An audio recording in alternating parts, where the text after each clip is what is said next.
Hello and welcome to day 44 of the MPI Intico 7-tonne electric arc furnace install. Been another productive week this week. In the background you can see the furnace, which at some point we hope to see being mobilised. So this week we've managed to get the hydraulic system in and tested. Water system manifold at the back of the furnace is in.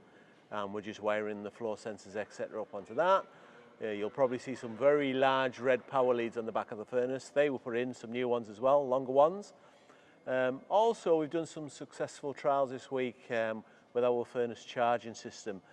We have an on-site partner called Binding Solutions, which we've done work historically with, and we feed a type of fuel pellet in through our feeder. They've given us some fairly prescriptive procedures and tolerances to work to.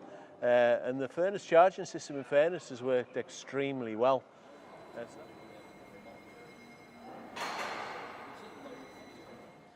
We already started with the commissioning this week, so we had already a quite successful commissioning start. As you can see, we are already moving the furnace right now. We are doing the tilting mechanism. That means we are getting the air out from the tilting cylinder right now to get the tilting cylinder fully pressurized. What we will continue then later on is to do the refractory then in the coming weekend, and then later on we also will do the rest of the cylinders pressurizing. We are getting the cooling water